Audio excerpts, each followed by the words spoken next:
কাবা শরীফের গিলাফ কালো কেন? কখনো কি আপনার মনে প্রশ্ন জেগেছে?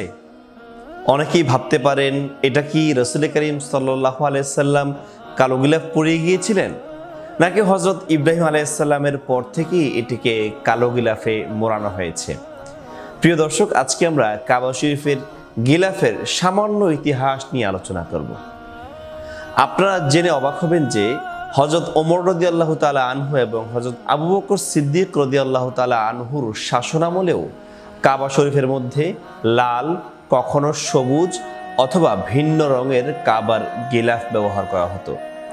তারপরে ইয়েমেনের শাসক বাদশা তুব তিনিও কাবা শরীফে গিলাফ পরিধান করাতেন, এই ইতিহাস আমরা পেয়েছি।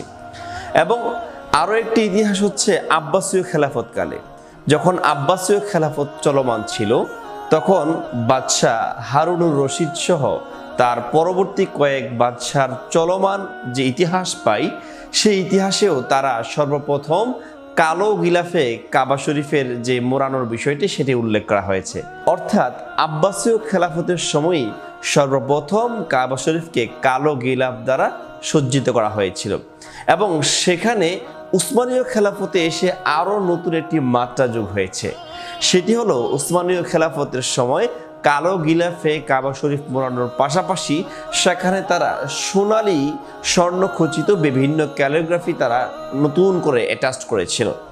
তার পরবর্তী থেকে এই পর্যন্ত সৌদিতেও বর্তমানে আলাদা একটি ডিপার্টমেন্ট রয়েছে, যেখানে কাবা শরীফের গিলাফ সারা বছর ধরে শিলানো হয় এবং বছরে একবার পরিবর্তন করা হয়। এবং যখন উসমানীয় সাম্রাজ্য ছিল তখনও কাবা শরীফের গিলাফটাকে একটা আলাদা সম্মানের বিষয় মনে করা হতো। এবং বিশেষ করে উসমানীয় খেলাফতের সময় এই কালো রঙের প্রতীকটাকে খুবই বীরত্বের সাথে মর্যাদাপূর্ণ হিসাবে দেখা হতো। তারপর থেকে মূলত কালো গিলাফের এই প্রচলন চালু হয় চিরস্থায়ীভাবে। এখন তো আপনারা সকলে দেখছেন কাবা শরীফের গিলাফ প্রতি বছরই কিন্তু পরিবর্তন হচ্ছে। ছোট্ট এই ইতিহাসটি যদি আপনাদের ভালো লেগে থাকে, অবশ্যই এই ভিডিওতে লাইক কমেন্ট করে আমাদের সাথেই থাকুন। ধন্যবাদ সবাইকে।